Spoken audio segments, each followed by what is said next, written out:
we are studying the complexity of algorithms, and in order to analyze an algorithm, and we need to find out exactly how to compare two different algorithms, because our interest is to find out the best possible program which will work in the most efficient way. So in order to do that, we need some formal mechanism to analyze and compare between two programs or two algorithms. And we discussed in the previous class that the complexity measures are usually the time and the space required by a program. And the first and most important of both of them, amongst both of them, is that of time. Unless space is exponential, time is absolutely the most important criteria. Therefore, we will study formal mechanisms of how to measure the time required by an algorithm or by a program. The first thing we encountered was that having pure CPU time is not a good idea, because CPU time will change depending on the type of machine, the instruction set it has, and it becomes impossible to compare between different programs. Secondly, the same program on the same computer for different inputs will take different amounts of time.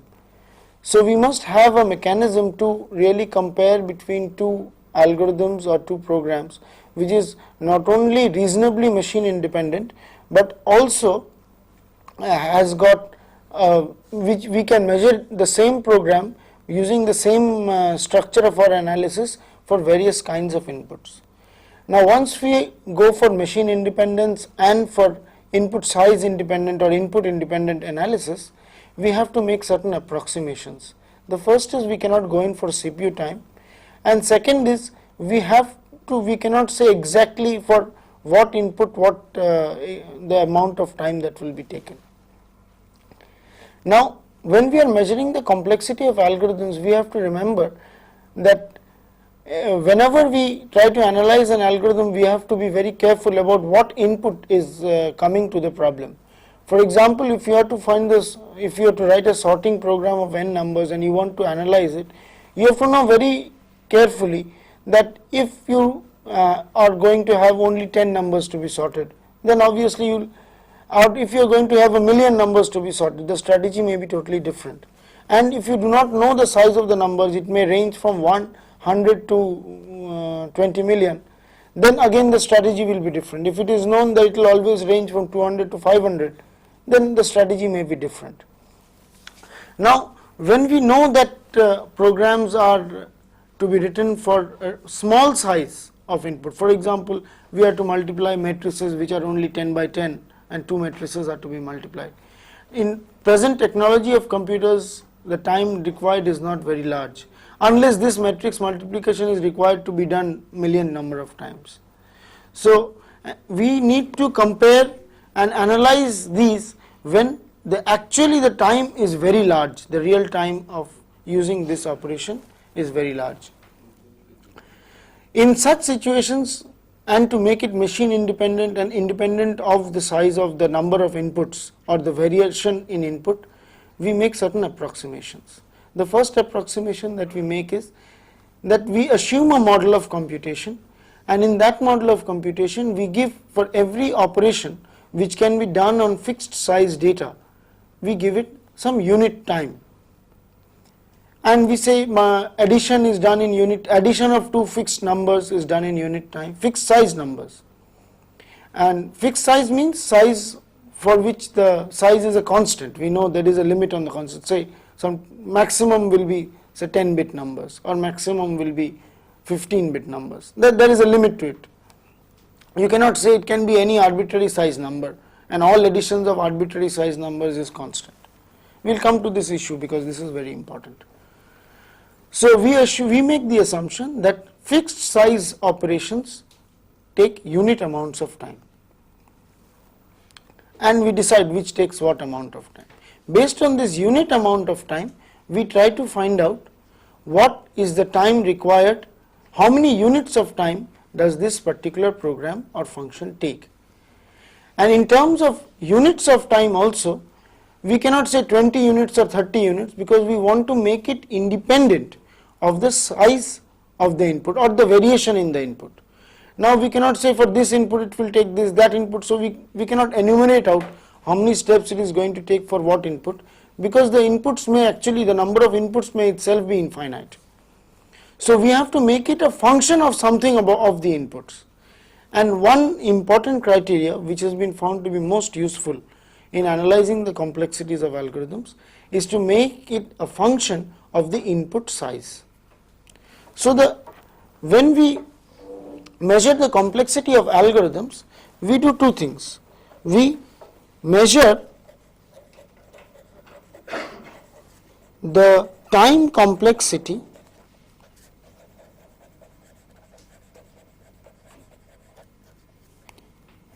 in terms of steps as a function of the input size.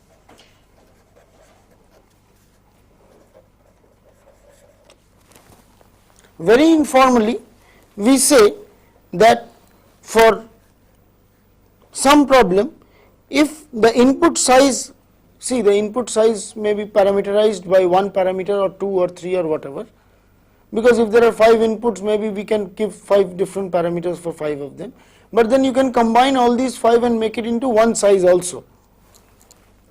So under normal circumstances, we will come to other, we say Fn is equal to 12 n cubed plus 15, we will find out the number of steps, n log n minus 5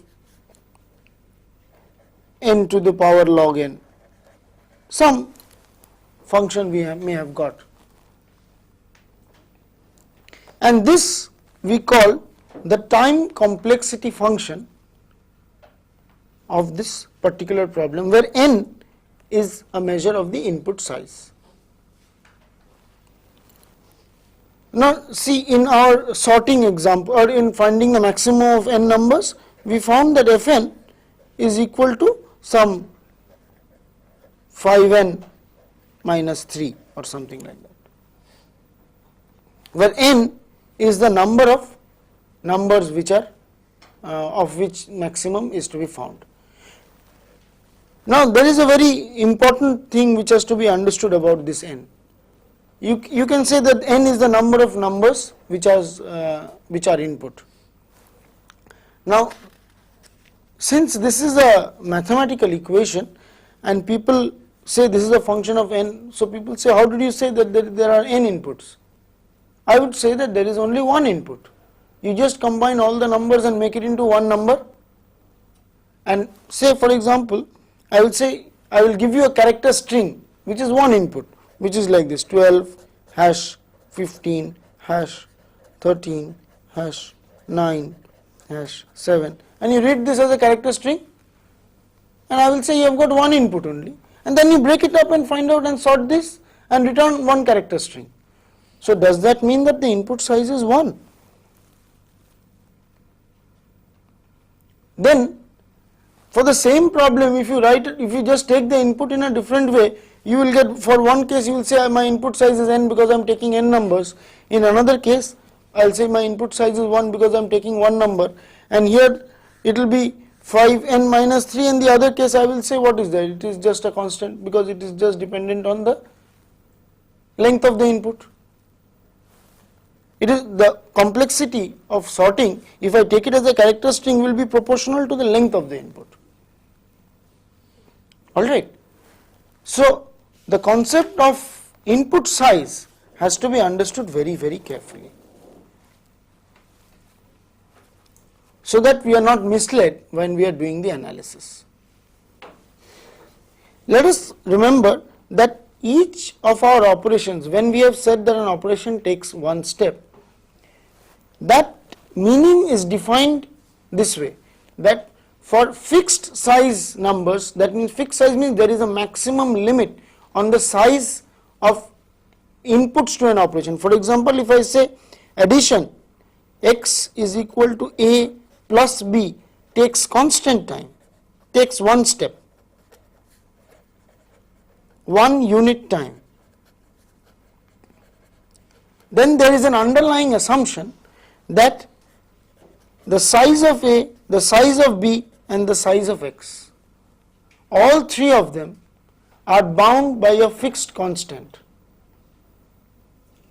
Alright, all three of them are bound by a fixed constant. Therefore, for all your operations there is a fixed constant. Now if you understand the computer architecture carefully, this fixed constant is usually the size of your data. You know, when you say a 16-bit computer, with the data size is 16 bits, data unit is 8 bits. So that is the limit. It cannot be variable. That way, though, if you say addition of two numbers takes constant time, then addition of two numbers of each of 1 million size will also be assumed to take constant time. That will give you a wrong analysis. So when we say this takes constant time, we assume a fixed constant data size. This will be represented in log n bits. Suppose a number 25.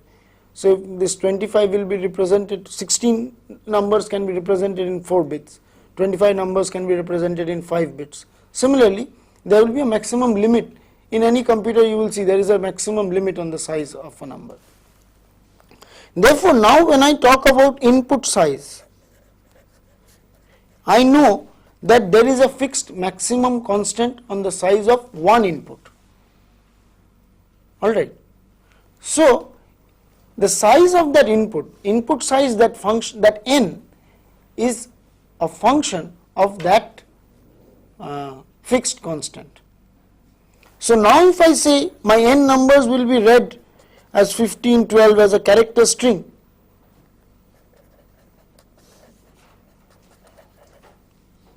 and this is how it will be read as a character string, and I will separate it out.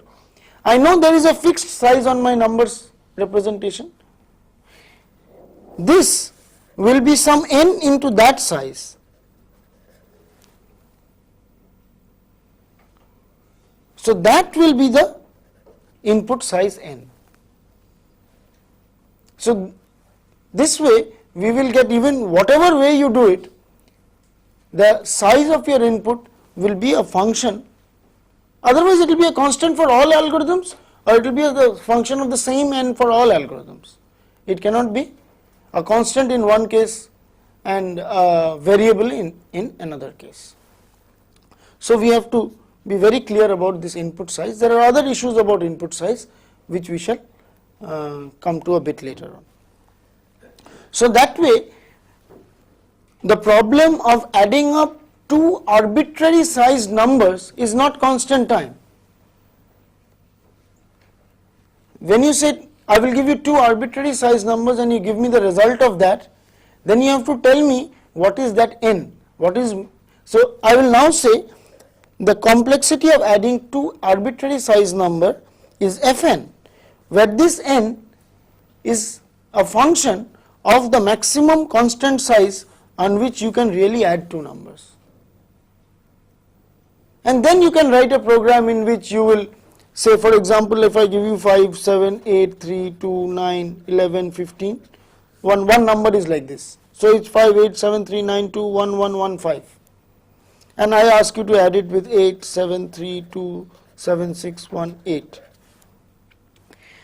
Then what will we do? We will have a fixed size. We will break up this number into so many numbers of that size. We will break up this number into so many numbers of that size. And then we will do our addition. We will add this part with this part. We know this part, this is our fixed size, so this takes constant time. And then we will take a carry and we will store it in another such fixed size variable.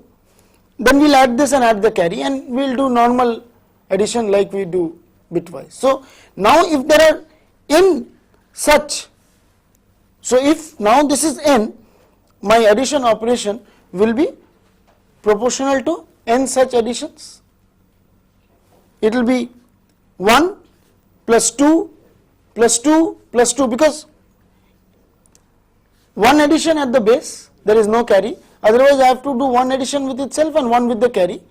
So it will turn out to be 2n minus 1 plus 2, sorry 2n minus 1 plus 1, this is 1 and then for each of them 2. So this algorithm for multiplying two arbitrary size the numbers to add two arbitrary size numbers, my complexity will be 2n minus 1. So this is how we make a realistic analysis. You have to be very pragmatic and you have to know very clearly what assumptions you have made when you analyze this. Otherwise you would have simply said multiplying any size number is a constant, because my addition of two arbitrary size numbers is a constant, because my addition operation is a constant. This is not a correct analysis. So you have to be very pragmatic about your analysis. So the concept of input size is important.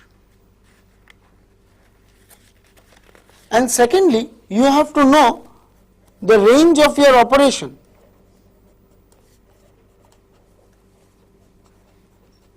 That is, I know that my input size will vary from 10 to 20. If I know, then I know that it's actually a constant. For example, I will have to sort 100 numbers only. Effectively, you know you have to sort a maximum of 100 numbers. So your complexity is a constant time. Even if you say that my addition of 100 numbers, suppose I give you 100 numbers and I ask you to add it, you can say that obviously for addition of n numbers I have to make n minus 1 additions. Add this, add this, add this, add this and store it in a temporary variable, something n minus 1 to n minus 1 additions. But if I know that n is less than equal to 100, then obviously this is bound by a constant. So my total complexity is no more a function of n. It is a function of n in the range from 1 to 100, but it is also upper bounded by a constant. I know that I will not take more than so much time. So I have to analyze it within this range. It is not difficult to analyze in small ranges, because usually the time required in such small ranges is low. The difficulty comes when you have to analyze it in the worst case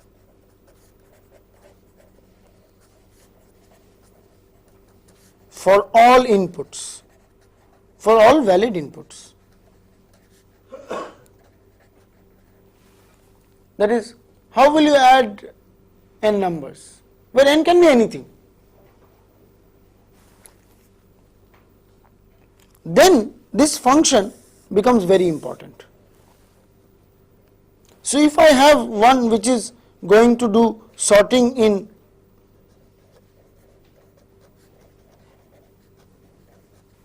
and another which is going to do sorting in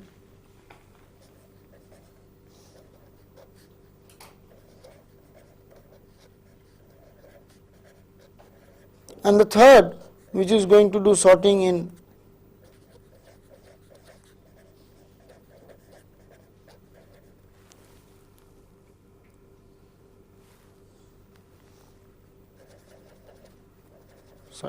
this is 5n square minus 3n plus 2.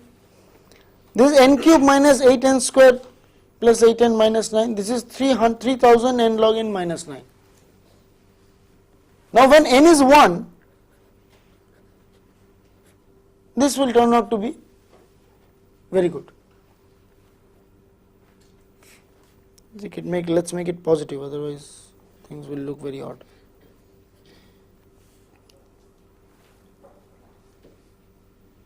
So when n is 2, then this will become possibly the smallest. Let us make this also bigger, 305 n square. Now when n becomes slightly more, this will become better. But we are analyzing for all valid inputs.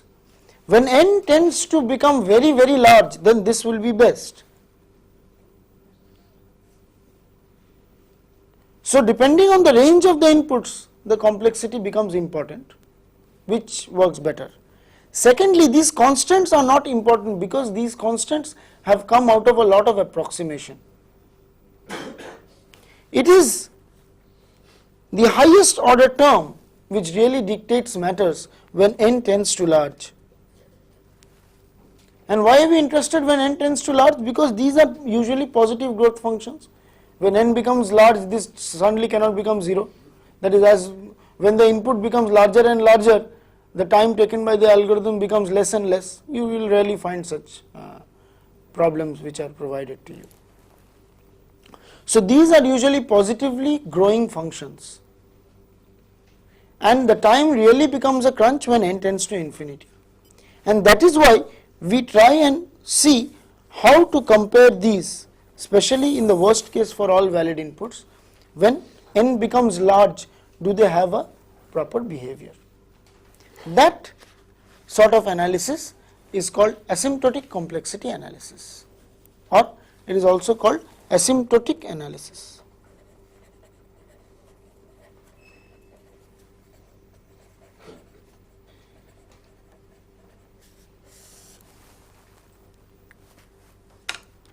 That is, suppose we have a function.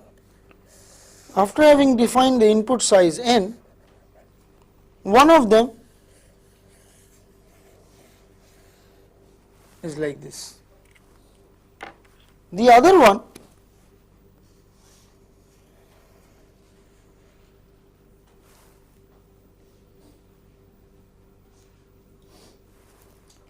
now, based on these two, we cannot differentiate between them. In this range, in the range up to this, say n dashed, this one is worse than this is better, this is Fn.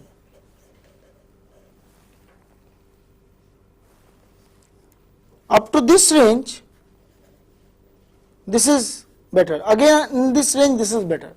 But and if throughout the ranges they start flipping, this is better and that is better, this is better, that is better, then you cannot say anything about surely about somebody being better than somebody else. But if after a certain point one of them is definitely better than the other beyond this, which is called the n naught point, then we say that this, let us call this Fn, and this let us call this Gn. We say that Fn is less than Gn asymptotically. That is, after n naught n greater than n naught,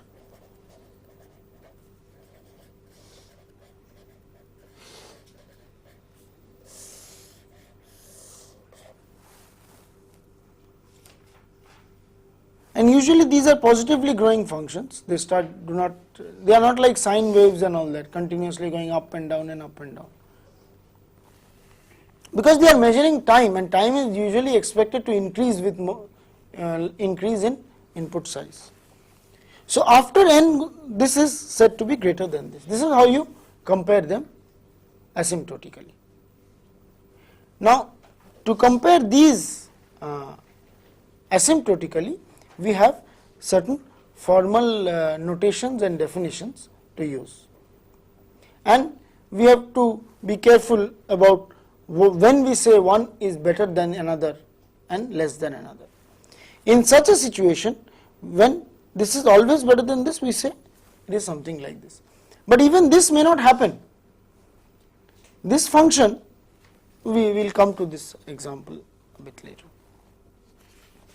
So we have what is called the concept of asymptotic growth functions. And here we define three kinds of asymptotic functions. One is called the upper bounding function.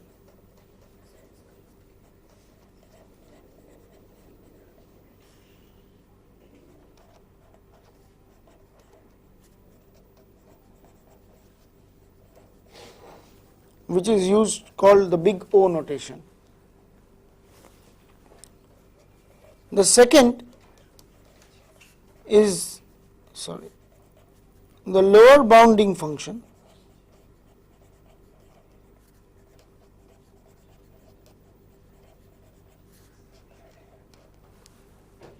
The third is the order function.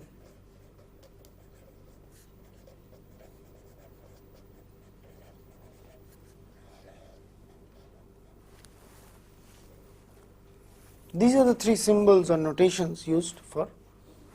This is given Gn, we try to find out another function which upper bounds this, that is beyond a certain range, that is when n becomes very large, this function will be always greater than this function.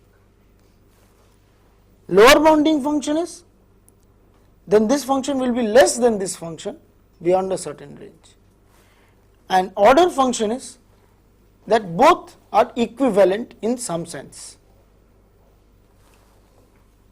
Now we will see their definitions and understand their meanings.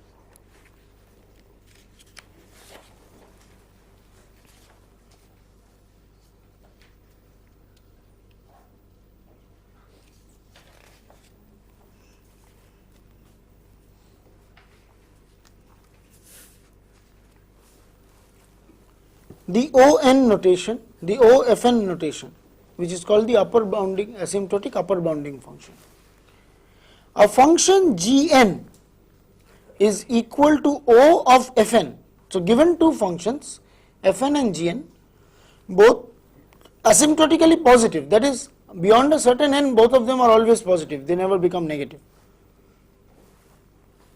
So we always work on asymptotic positive functions, we don't work on anything else. When Gn is equal to O of Fn, that is Gn is upper bounded by Fn, if there are two constants C and N0, both of them positive, such that 0 is less than equal to Gn is less than equal to C into Fn for all n greater than N0.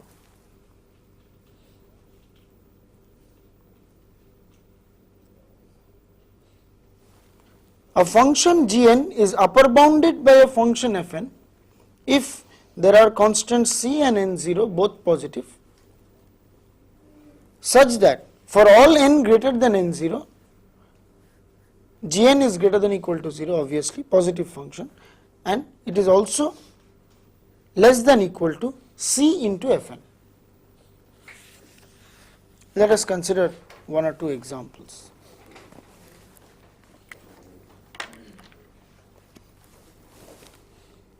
We are finding out G, let Gn be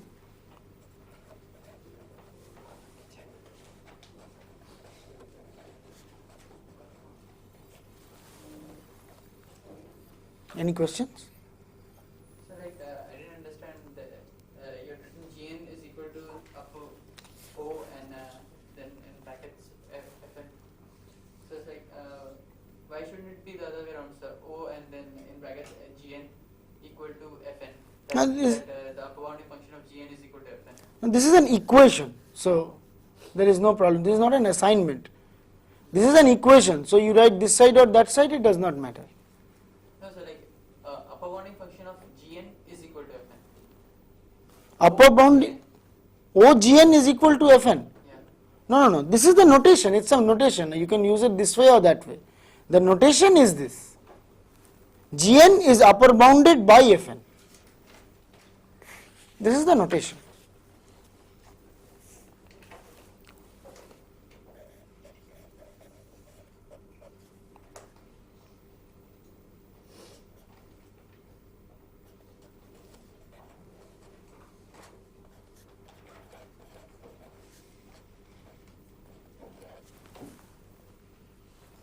So this is Gn, this is Fn.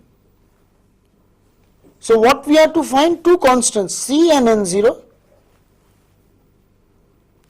such that for all n greater than N0,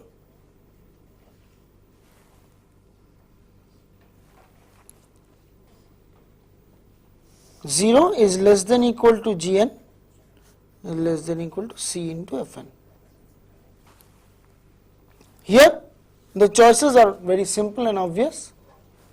You choose C equal to 1 and N0 equal to anything 2.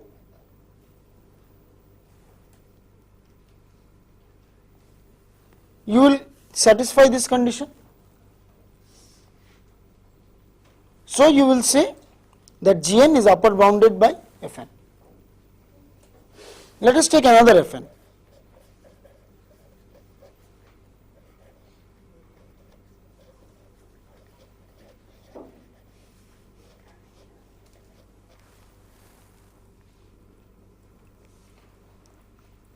Here is Fn an upper bounding function of Gn when n tends to large?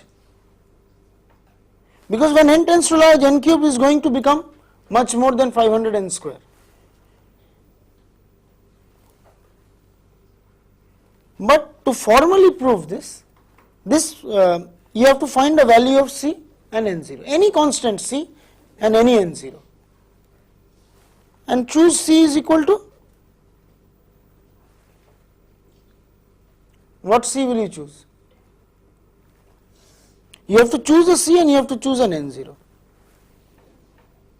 C equal to 1, n equal to 502. Choose c equal to 1 and not equal to 502.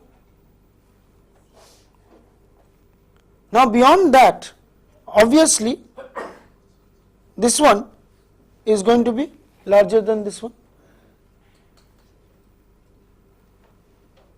So you will satisfy, you have to, once you find these two, you may be sure that beyond n this function is going to beat this function.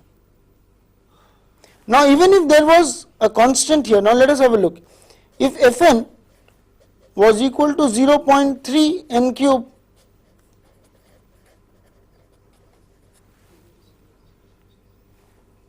even then this would be an upper bounding function of this, because you would have found some other c and n0. That way, this asymptotic analysis takes care of the speed of the machine, saying that okay, these constants could have been done faster in some other machine, but asymptotically this, if it is asymptotically an upper bound in one system, in one machine, it will remain an asymptotic upper bound in another machine as well, because two machines will differ amongst each other by a proportion only, because each operation, if that is done in one step, this may be done in 0.00001 steps. So the original function, if this is a n cube plus b n square plus c n, will only differ in a, b and c. The other things will remain constant because we have taken it in terms of input size, which is independent in both of them. Now if for one particular a, b and c you can find constants to make it an upper bound, for another value of a, b and c you will find some other constant. So which effectively means that when n tends to large, a function will be, so you can say that this is, if you choose Fn is equal to n cubed also, it will still remain an upper bounding function. So that is why you can say Gn is equal to upper bounded by n cube. You will see in textbooks a notation like this comes. Why does a notation like this come? Because these constants become unimportant. If something is upper bounded by 0.3 n cube plus 200 n square minus 5, it will also be upper bounded by this. So we leave only the highest term to compare between them.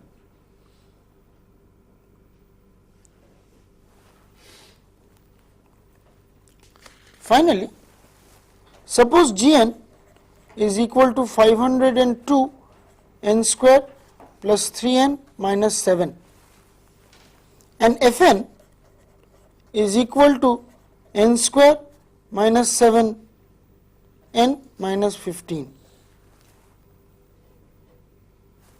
Is Gn upper bounded by Fn?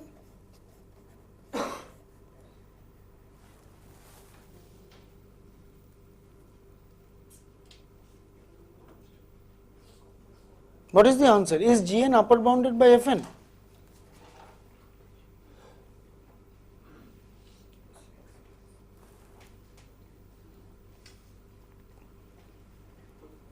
Yes or no?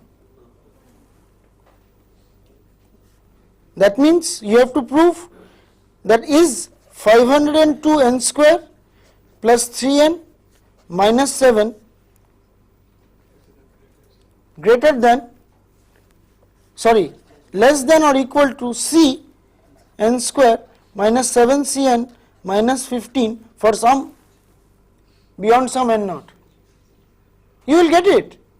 Why don't you choose c equal to 20?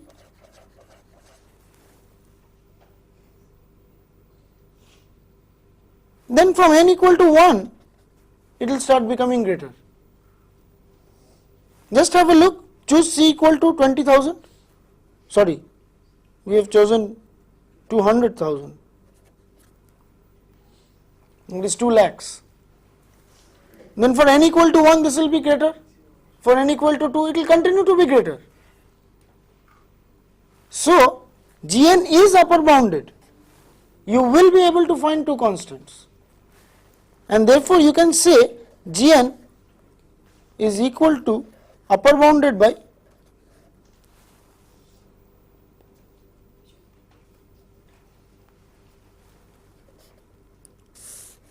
it is upper bounded by Fn, and if Fn was equal to n square also, it would have still been upper bounded by Fn.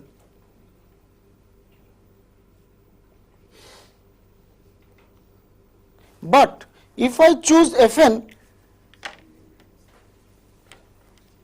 suppose I choose Fn is equal to 7n plus 5, then I will be able to get a constant c. I will choose c to be 200 lakhs maybe, but I will not be able to get an n naught beyond which this function will be less than equal to this function always. I will not be able to get. So, this Fn is not an upper bounding function of Gn.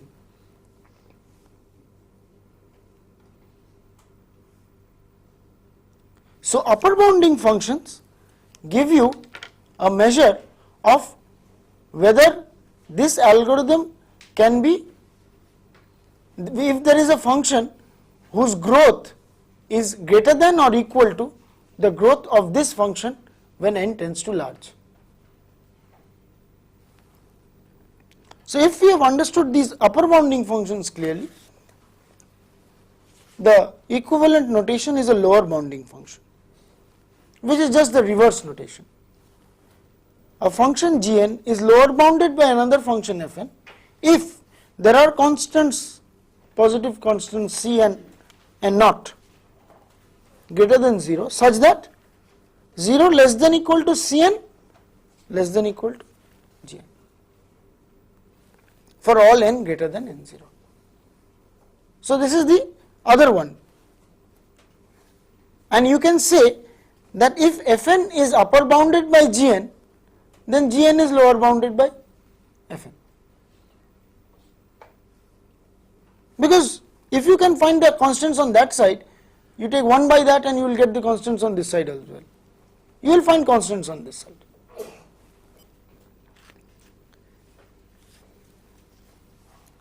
The next is the order notation, which identifies equivalent growth functions. Suppose I have got Fn and Gn such that Fn is upper bounded by Gn and Fn is also lower bounded by Gn. I will give you an example.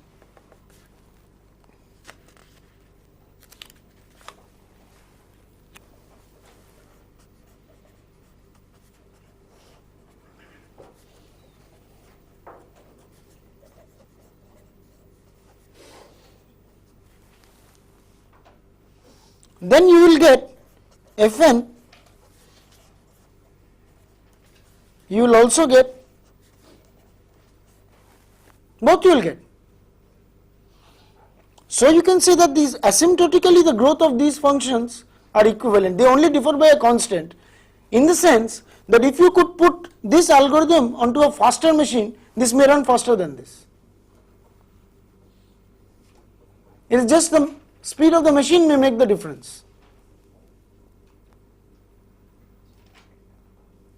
Even for all n beyond a certain range, this will run faster. On a slower machine, this will run faster. If this works on a slower machine, this will. If this runs on a faster machine, on equal machines, maybe this will run faster.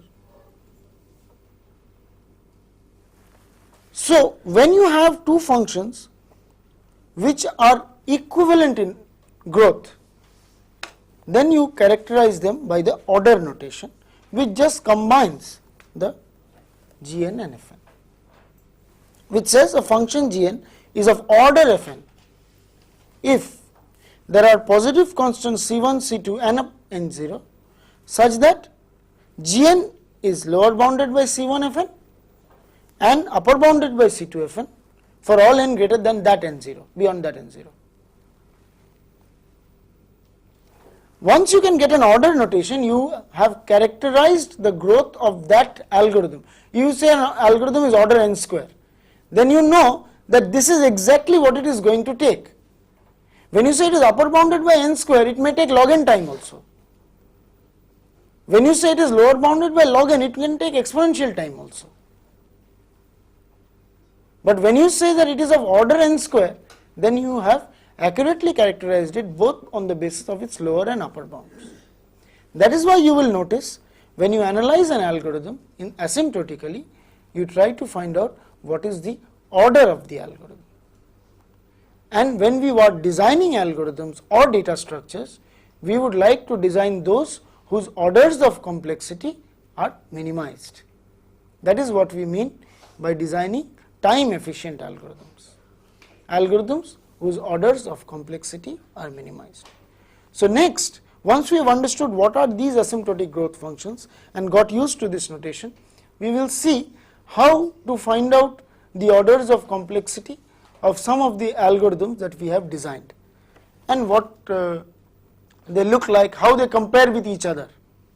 So we will see that in the next class.